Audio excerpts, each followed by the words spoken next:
Friends, welcome to the class. आज का हमारा जो टॉपिक रहने वाला है वो रहने वाला है गॉस लॉ।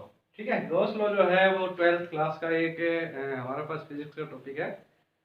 और ये गॉस लॉ जो है वो काफ़ी इम्पोर्टेंट टॉपिक रहने वाला है एग्जाम पॉइंट ऑफ व्यू से, competitive exam point of view से। ठीक है, इसके काफ़ी एप्लीकेशंस भी हैं। गॉस लॉ को डिस्कस करने के बाद हम उसके एप्लीकेशंस के बारे में डिस्कस करेंगे। ठीक है, तो देखिए गॉस लॉ क्या कहता है। It is also known as Gauss flux theorem. इसको हम फ्लेक्स थ्योरम के नाम से भी जानते हैं। क्या आपको पता चलेगा अभी क्यों इसको फ्लेक्स थ्योरम भी क्यों कहते हैं।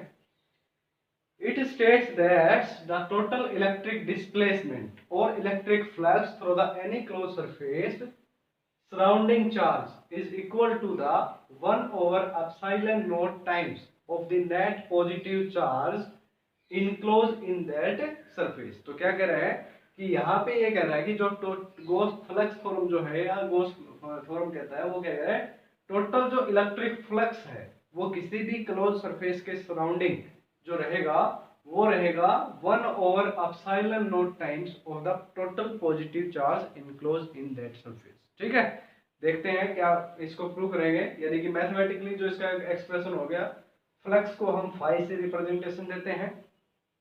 Flux is equal to Q हो गया हमारे चार्ज का notation, charge enclose E N notation हो गया भाई, charge enclose divided by epsilon naught. ठीक है, तो ये एक्सप्रेशन हमें लेके आना है, ये डेरिवेशन हमें ड्राइव करना है। तो पहले हमें फ्लक्स इसको स्टार्ट करने से पहले हम फ्लक्स को समझेंगे कि फ्लक्स होता क्या है। तो देखो भाई क्या करते हैं हम। Flux is the measure of strength of a field passing through a surface. किसी भी सरफेस एरिया के कोरस्पॉन्डिंग जितनी जो हमारे पास फील्ड होगा उस फील्ड की जो स्ट्रेंथ है वो हमें फ्लक्स बताता है। फॉर एग्जांपल अब मैं ये मान लेता हूं, जैसे ये मान लिया हमने यहाँ पे एक सरफेस एरिया ले लिया ये वाला। ठीक है, ये वाला कोई सरफेस एरिया ले लिया। अब इसके through number of electric line of forces पास हो रही हैं। ठीक है, इलेक्ट्रिक फील्ड की डायरेक्शन जो है वो इस डायरेक्शन में है और ये सरफेस एरिया कुछ इस तरह से, मतलब इसके साथ थीटा एंगल के साथ झुका हुआ है। तो इसकी सरफेस एरिया की डायरेक्शन क्या होगी, नॉर्मल टू द सरफेस। अगर सरफेस एरिया ऐसे है तो नॉर्मल टू द सरफेस कैसा हो जाएगा, इस डायरेक्शन में हो जाएगा। तो ये वाला जो ए है ये क्या कर रहा है, direction of the surface area A के बारे में बता रहा है और theta is the angle between them. तो फ्लक्स क्या बताएगा, इसकी फ्लक्स क्या हो जाएगी अकॉर्डिंग टू द डेफिनेशन। तो जो फ्लक्स रहेगा वो क्या रहेगा, electric flux is express as d phi small area element. ये वाला जो छोटा एरिया एलिमेंट लिया है हमने डी ए ले लिया, मैंने इसमें से पूरे में से कोई छोटा स्मॉल एरिया एलिमेंट ले लिया डी ए, उसकी डायरेक्शन भी यही रहेगी। इस स्मॉल एरिया एलिमेंट जो इलेक्ट्रिक फील्ड के साथ जो एंगल बनाएगा ई डॉट डी ए, ये क्या रहेगा, फ्लक्स। ठीक है, ई इस डी ए सरफेस एरिया से कितना इलेक्ट्रिक फील्ड पास हो रहा है उन दोनों का प्रोडक्ट और स्ट्रेंथ ऑफ इलेक्ट्रिक फील्ड कह सकते हैं, वो हमें बताता है electric flux passing through that surface area. ठीक है, डॉट प्रोडक्ट को कैंसिल आउट करने के लिए हम क्या करते हैं, cos ऑफ थीटा का यूज करते हैं। तो मैं लिख सकता हूं d phi is equal to E d A cos of theta. ठीक है, this is the mathematical expression for flux. Okay, अब हमें जो हमारे पास जो मतलब टारगेट है वो क्या है कि हमें लेके आना है कि flux is equal to Q enclose divided by epsilon naught के बराबर। ठीक है, क्यू क्या है, कोई भी चार्ज है। तो मैंने ले लिया कि मान लेता हूं मैं यहाँ पे कोई पॉजिटिव चार्ज है क्यू मेरे पास। ठीक है, अब पॉजिटिव चार्ज की वजह से electric line of electric field होगा इसके चारों ओर। ठीक है, मान लेते हैं ये जो टो है या ये मान लिया मैंने, ये कोई पॉजिटिव चार्ज है। ठीक है, अब इसकी वजह से इलेक्ट्रिक लाइन ऑफ फोर्सेस इस डायरेक्शन में भी होंगी, इधर भी होंगी, इधर भी होंगी, नीचे की तरफ भी होंगी, ऊपर की तरफ भी होंगी, है ना। अपने चारों तरफ एक मतलब एक जो बॉल है स्फेरिकल शेप बना देगा ये चारों तरफ, हर तरफ इसकी डायरेक्शन में। जैसे एक बल्ब जलता है, लाइट जलती है तो लाइट की तरफ से क्या होते हैं, फिर उसके हर डायरेक्शन के अंदर उसके जो रेडिएशंस हैं वो डिस्ट्रीब्यूट होती है। ऐसे ही ये जो पॉजिटिव चार्ज है इसकी वजह से जो इसकी इलेक्ट्रिक फील्ड लाइंस हैं वो हर डायरेक्शन के अंदर डिस्ट्रीब्यूट होंगी, इधर भी होंगी, ऊपर भी होंगी, नीचे भी होंगी, है ना, चारों तरफ बनाएंगे। और ये क्या बना देगा, एक ये एक स्फेरिकल शेप बना देगा भाई, ठीक है, इस तरह से होगा। तो इस स्फेरिकल शेप में देखो इलेक्ट्रिक फील्ड की डायरेक्शन क्या है, ये है, जो भी सरफेस रहेगा उस सरफेस के परपेंडिकुलर डायरेक्शन में रहेगा, ठीक है। यहाँ इलेक्ट्रिक फील्ड की डायरेक्शन ये है, तो यहाँ पे एक कोई छोटा सा मैंने सरफेस एलिमेंट ले लिया ds, ठीक है, कोई भी सरफेस एलिमेंट ले लिया ds। अब इसकी डायरेक्शन क्या रहेगी, इसकी डायरेक्शन भी नॉर्मल टू द सरफेस रहेगी, और नॉर्मल टू द सरफेस क्या रहेगा, इसी डायरेक्शन में रहेगा, ठीक है।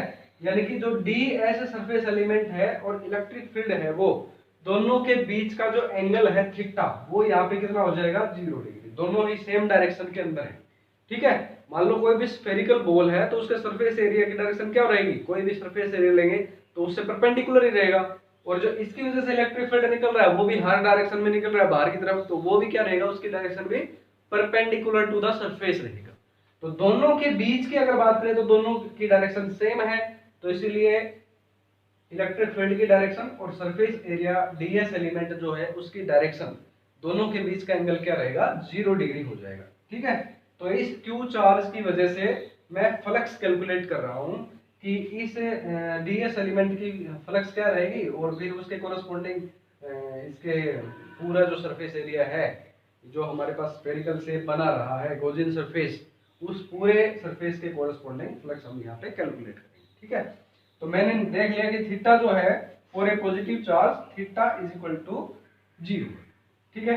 फ्लक्स की डेफिनेशन लिख लो, D phi is equal to E dot ds था, dA की जगह ds रिप्रेजेंटेशन दे दो या dA ले लो, आपकी मर्जी है, वो एक ही बात है, dA भी सरफेस एरिया है, ds भी यहाँ पे सरफेस एलिमेंट ही है। तो मैंने E डॉट ds कर दिया, E डॉट ds को लिख सकता हूँ E ds cos of theta, theta is equal to 0, तो cos 0 की वैल्यू हो जाएगी 1, E da, ds ले लो या da ले लो, ठीक है, da लिख दिया तो यहाँ भी da कर देता हूँ मैं, और यहाँ पर भी da कर देता हूँ, ठीक है। और ये जो ds एलिमेंट लिया था मैं इसको a से रिप्रेजेंटेशन दे दूँ, ठीक है, da कोई स्मॉल एरिया एलिमेंट ले लिया da, ठीक है। तो E डॉट da ये तो हो गया इस छोटे से सरफेस के corresponding flux d phi is equal to हो गया हमारे पास E डॉट d। अब ऐसे ऐसे ही सिमेट्रिकल सरफेस है, इनफाइनाइट नंबर ऑफ सरफेस है इसके ऊपर कोरस्पॉन्डिंग, ठीक है, हर एक पॉइंट के ऊपर परपेंडिकुलर जो है वो इलेक्ट्रिक फील्ड की डायरेक्शन भी निकल रही है और वही सरफेस एलिमेंट की भी डायरेक्शन है। तो बहुत सारे सरफेस एलिमेंट ऐसे ऐसे छोटे छोटे बहुत सारे सरफेस एलिमेंट इस स्फेरिकल शेप के कोरस्पॉन्डिंग बनेंगे हमारे पास। तो हम क्या कर देंगे, अलग अलग कैलकुलेट करने की बजाय क्या कर देंगे, टोटल जो फ्लक्स फाइंड आउट करने के लिए क्या करते हैं, इंटीग्रेशन का यूज करते हैं, ठीक है।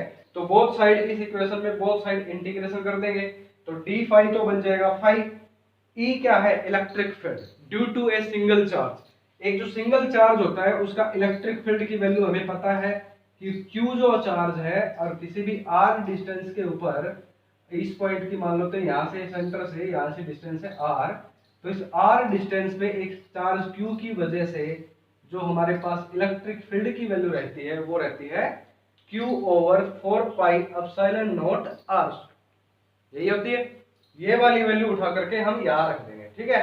एरिया क्या होता है, स्फेरिकल शेप बनेगा स्फीयर, तो स्फीयर का एरिया क्या हो जाएगा 4 pi R square, area of sphere क्या हो जाएगा 4 पाई आर स्क्वायर। तो टोटल इंटीग्रेट जब इसको करेंगे तो टोटल सरफेस एरिया आ जाएगा 4 pi R square, electric field की वैल्यू है Q over 4 pi epsilon naught R square, ये वैल्यू हम यहाँ पे रख देते हैं।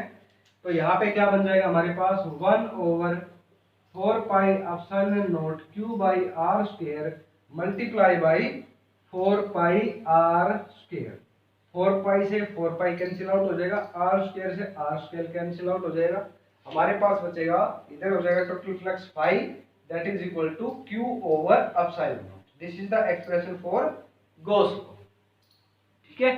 तो ये हमारे पास गॉस लॉ का एक्सप्रेशन आ गया, यही हमें प्रूव करना था कि गॉस लॉ क्या कहता है कि कोई भी अगर स्फेरिकल सरफेस है उसके थ्रू जो जितना भी फ्लक्स हमारे पास निकलेगा, फ्लक्स का मतलब समझ रहे हो ना, फ्लक्स का मतलब है जितनी number of electric field lines उसके में से पास हो रही है, एक पर्टिकुलर एरिया में से जितनी ज्यादा number of electric line of forces पास होंगी उतनी ही ज्यादा उसका फ्लक्स होगा, अगर कम इलेक्ट्रिक फील्ड लाइंस पास हो रही हैं तो कम उसका फ्लक्स होगा, ठीक है। तो ये इसकी इलेक्ट्रिक फील्ड की स्ट्रेंथ के बारे में बताता है। अगर यहाँ पे एक चार्ज है तो देखो इलेक्ट्रिक फील्ड लाइंस कम होंगी। यहाँ पे मान लो चार्ज 10 कूलम हो गया तो फिर इलेक्ट्रिक लाइन ज्यादा पास हो जाएंगी, है ना।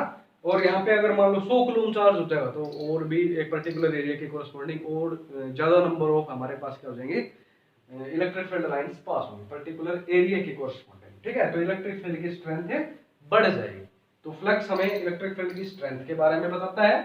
और गॉस लॉ जो है वो क्या है, एक जो हमारे पास पर्टिकुलर रीजन है उस रीजन के कोरस्पॉन्डिंग हमें फ्लक्स को कैलकुलेट करने में यहाँ पे मदद की। ठीक है, गॉस लॉ की कुछ एप्लीकेशंस है वो हम नेक्स्ट लेक्चर में डिस्कस करेंगे।